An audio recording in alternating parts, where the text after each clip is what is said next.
Ξέρω ότι είπα ότι να κάνω βίντεο σε αντιγύρανση σήμερα, αλλά έχω τόσα πολλά μες στο νου μου που νομίζω θα κάνουμε απλά τους διαχωρισμούς του δέρματος referenced by this book. Το δέρμα διακρίνεται σε 5 τύπους.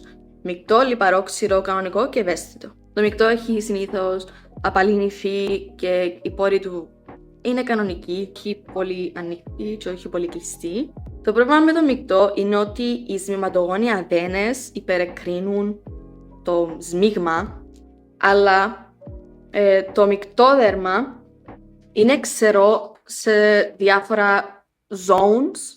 Το T-zone είναι λιπαρό, full λιπαρό, κάποιες φορές full λιπαρό.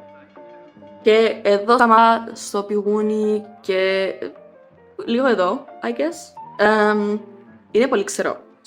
Το λιπαρό δέρμα είναι το δέρμα που οι σηματογόνοι αδένες υπερλειτουργούν, που σημαίνει ότι διαστέλνουν τους πόρους. Άρα οι πόροι σου θα φαίνονται πιο μεγάλοι από ό,τι είναι. Τούτο είναι ακόμα πιο έντονο στο μέτωπο, τη μύτη και εδώ το zone. Όσο στις περιοχές δίπλα από τη μύτη, το ξηρό δέρμα, εδώ λέει ότι ο ορισμός είναι ότι είναι τραχύτητα στην υφή, είναι λεπτό και διαφανές χωρίς καθόλου πόρους.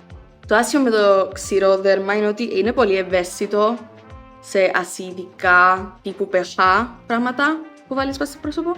Οφείλεσαι να κάνεις test, κάποια products, patch test πάνω σου για να δεις αν όντως θα κάνουν πρόβλημα ή όχι. Τέταρτο. Κάνω δέρμα. If you have it, you're lucky. Επειδή δεν έχεις κανένα πρόβλημα με το δέρμα. Μπορεί να ήταν μειχτό, μπορεί να ήταν λιπαρό στην αρχή, ξηρό, ευαίσθητο, αλλά πάλι μετά που μπορεί να μεγαλώνεις, γίνεται έτσι, κανονικό, δεν έχεις θέματα. Και το πέμπτο είναι ευαίσθητο δέρμα. Λεπτό, διάφανο, εύκολα αλλεργίες, που είναι το ευαίσθητο μπορεί να συνδυαστεί με τα υπόλοιπα. Για παράδειγμα, εγώ έχω μεικτό δέρμα, που είναι λιπαρό και ξηρό στα μαγούλα, και λίγο εδώ. Που σημαίνει ότι μπορεί να έχω και ευαισθησία σε κάποια products, right? Που το λιπαρό και το ξηρό δέρμα. Είμαι ευαίσθητη σε διάφορα acidic products.